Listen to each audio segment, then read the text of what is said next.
अरे श्रीमती जी कुछ तो सस्ता लो।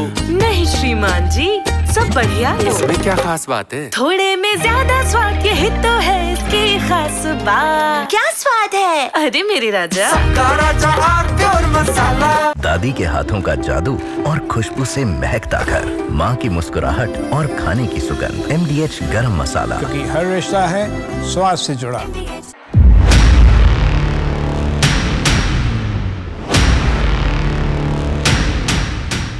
नमस्कार, देश की बात में आप सभी का स्वागत है, अभिनंदन है।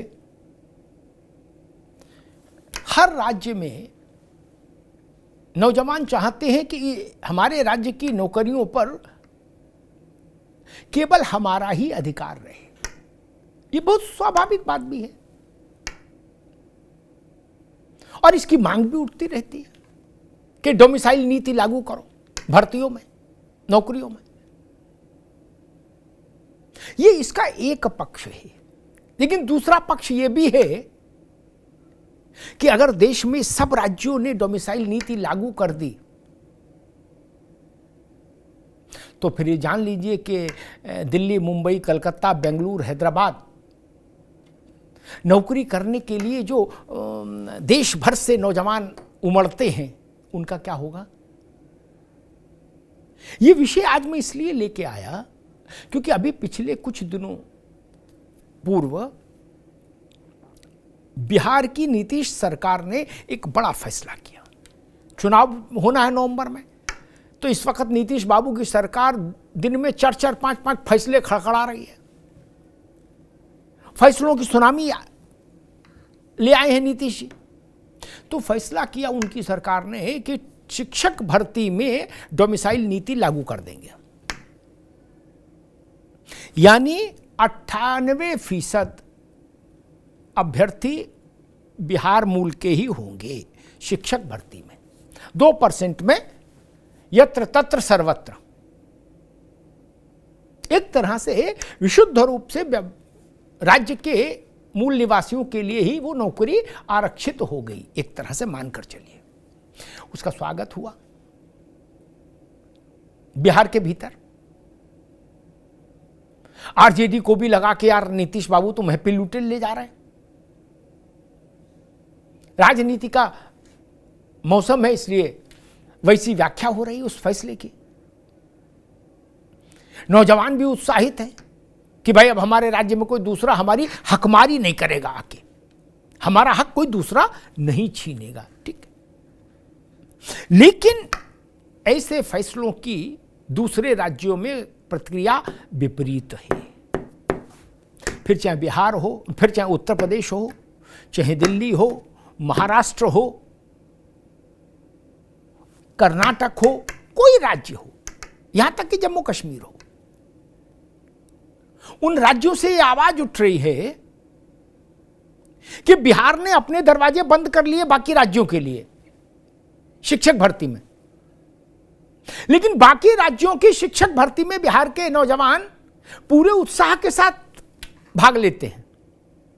तो अब वहां के नौजवान उत्तेजना में आ रहे हैं और वो मांग कर रहे हैं कि नहीं, हमारे राज्य में भी डोमिसाइल लागू करो, कोई दूसरे राज्य का अभ्यर्थी हमको नहीं चाहिए, पार्टिसिपेंट नहीं चाहिए। उत्तर प्रदेश में ये मांग अब जोर पकड़ रही है कि डोमिसाइल नीति लागू करो। अब अगर ये सच है कि डोमिसाइल नीति लागू हो जाने से राज्य के लोगों को वो सब कुछ मिल जाएगा जिसकी वो आकांक्षा करते हैं, तो अलग बात है। अन्यथा ऐसी नीति विभेद पैदा करती है, तनाव पैदा करती है, ये जान लीजिए। भारत में भारत का नागरिक कहीं भी नौकरी कर सकता है, कहीं भी पढ़ सकता है, कहीं भी आ सकता है, कहीं भी जा सकता है।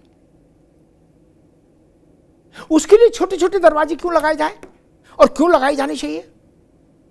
और अगर सबने ऐसे दरवाजे लगा लिए फिर देश का मतलब क्या?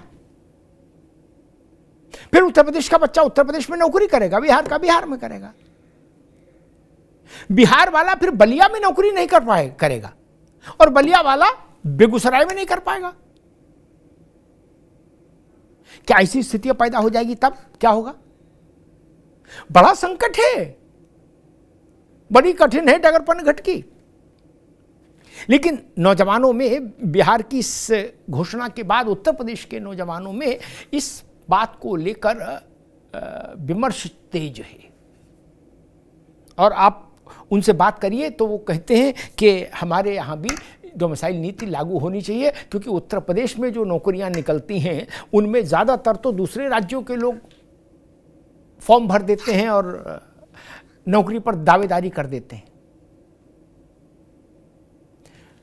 कुछ नौजवान ये भी कह रहे हैं कि सरकारें फॉर्म भरने में पैसा आ जाए इसके चक्कर में अखिल भारतीय कर देती है मामले को, और उसमें राज्य के मूल निवासियों का नुकसान होता है, उनका अधिकार, उसका अतिक्रमण होता है, उनके अधिकार का हकमारी होती। तो क्या किया जाए? कोबड़ छोट कहता अपराधु। बिहार सही है अगर कि उसने अपने नौजवानों का ख्याल रखा नीतीश की सरकार ने, तो उत्तर प्रदेश के नौजवान भी गलत कैसे हो सकते हैं जो ये मांग कर रहे हैं कि हमारे प्रदेश में हमको नौकरी में प्राथमिकता मिलनी चाहिए, बाकी देश भर के लिए इसको ओपन फॉर ऑल क्यों बना दिया जाता है? तब क्या होगा? बड़ा विषय है, तब क्या होगा? तनाव के बादल पूरे देश में मंडराएंगे। और इस डोमिसाइल वाले मसले में क्या होता है कि प्रतिभाओं के बेहतर उपयोग की संभावनाएं अपेक्षाकृत कमजोर हो जाती हैं, क्योंकि आपने बाड़ बांध दी, रस्सी बांध दी। अगर इस तरह की मांग और नौकरियों में भी होने लगी, जैसे अभी शिक्षा में आई है, और नौकरियों में भी अगर इसी ढंग की मांग होने लगी, तब तो स्थिति और भी खराब हो जाएगी। और हो सकती है आज स्कूल में के लिए मांग आई कि भाई जो टीचर की भर्ती है उसमें डोमिसाइल लागू करो, कल हो सकता है राज्य की जो अन्य परीक्षाएं हैं उनके लिए भी ये मांग आएगी कि यहां भी डोमिसाइल लागू करो। बाहर का आदमी क्यों यहां अधिकारी बने, कर्मचारी बने सरकार का? तब राज्य ही देश की स्थिति में आ जाएंगे क्या? एक बड़ी बहस शुरू हो जाएगी तब। और अभी देश भर का जो सर्वोत्तम मस्तिष्क है वो देश में जहां अपने लिए सबसे मुफीद स्थिति देखता है वहां जाता है और वहां फलता फूलता है, वहां विकास के नए सोपान गढ़ता है। लेकिन अगर हम डोमिसाइल के चक्रव्यूह में फंसा देंगे हर राज्य को, तो बहुत संकीर्णता हो जाएगी, सारी चीजें संकीर्ण हो जाएंगी। और आज के दौर में जब हम कहते हैं कि विश्व एक ग्लोबल विलेज है, एक गांव में तब्दील हो गया विश्व, तो एक तरफ तो कहाँ विश्व गांव में तब्दील हो गया और दूसरी तरफ हम कह रहे हैं कि ना हमारे राज्य में सीमा बंद खींचो, तार बांधो, यहां कोई दूसरा नौकरी करने नहीं आएगा। और अगर उनसे पूछो धीरे से कि अच्छा दूसरा नहीं आएगा आपके राज्य में, लेकिन आप जाने की इच्छा रखते हो दूसरे में, तो वो मुस्कुरा कहेंगे हाँ हमें मिल जाएगी तो हम चले जाएंगे, लेकिन दूसरे को नहीं आने देंगे। ये कैसे चलेगा? जो बेटी है कहीं वही कहीं बहू है ना? हम ये जो चाहते हैं कि हमारे राज्य में कोई दूसरा ना आए, लेकिन हम जब नौकरी का फॉर्म भरें तो हम तमिलनाडु से लेके आंध्रा और कर्नाटक तक में अप्लाई कर पाएं। उत्तर प्रदेश, आंध्रा, तमिलनाडु, कर्नाटक, उड़ीसा, महाराष्ट्र, पूरे देश में हम अप्लाई कर पाएं, लेकिन हमारे मोहल्ले में कोई ना आए। ये एक विचित्र बहस शुरू हो गई है डोमिसाइल को लेकर। और मुझे लगता है कि आज के दौर में, आज के युग में, जब एआई का जमाना हो, जब तकनीक इतनी शिखर पर पहुंच रही हो, भारत के तमाम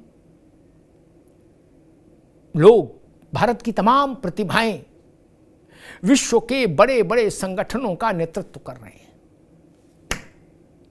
अच्छा, मजे की बात देखिए, अभी तो मामला सरकारी में ही है, मान लीजिए, हाइपोथेटिकल बात कहता हूं, मान लीजिए कल कोई ऐसा आंदोलन शुरू हो जाए कि हमारे राज्य में फैक्ट्री चलानी है, कारोबार चलाना है, कंपनी चलानी है, तो केवल हमारे राज्य के ही लोग नौकरी पर रहेंगे। तब क्या करिएगा? तब क्या स्थिति बनेगी? इस डोमिसाइल पॉलिसी को अगर प्राइवेट सेक्टर में भी थोपने की बात हो गई, इसकी भी मांग हो गई, तब तो स्थिति बहुत ही खराब हो जाएगी। नहीं, सोचिए कोलकाता में केवल बांग्ला मूल के लोग रहें, चेन्नई में केवल तमिलनाडु मूल के लोग रहें, हैदराबाद में केवल आंध्रा मूल के लोग रहें, तो देश में क्या स्थिति बनेगी? नोएडा में केवल नोएडा और उसके के जो आसपास के गांव हैं उन्हीं के लोग रहें। अभी आपको जितने मैंने नाम लिए, नोएडा, चेन्नई, हैदराबाद, कोलकाता, मुंबई, दिल्ली, ये सब मिनी भारत हैं, अपने में लघु भारत हैं सब। और अगर ये खांचे खींच दिए गए, तब दिल्ली में केवल दिल्ली वाले कहां हैं? दिल्ली तो अपने में सोचिए, अगर दिल्ली डोमिसाइल पॉलिसी लागू करने के बाद दिल्ली में हो जाए तो क्या तस्वीर बनेगी? यहां तो मेरे ख्याल से 90% बाहर के ही लोग होंगे। डोमिसाइल मांगेगा भी कौन और कौन दिखा पाएगा? इसलिए बिहार ने जो फैसला किया है वो चुनावी फैसला है, ठीक है, लेकिन फैसला है तो उस पर विमर्श होगा, चर्चा होगी, और देश के जिम्मेदार लोगों को इस मामले में एक राष्ट्रीय नीति का निर्माण करना चाहिए कि डोमिसाइल के अस्त्र का उपयोग कहां, कब और कैसे हो सकता है और कितना हो सकता है, ये ध्यान रखिए, अन्यथा ये चिनगारी का खेल हो जाएगा। और अटल जी कहते थे, चिनगारी का खेल बुरा होता है, चिनगारी का खेल बुरा होता है। धन्यवाद। थोड़े में ज्यादा स्वाद, यही तो है इसकी खास बात। वाओ मम्मा, क्या स्वाद है! अरे मेरे राजा, सबका राजा आरती और मसाला।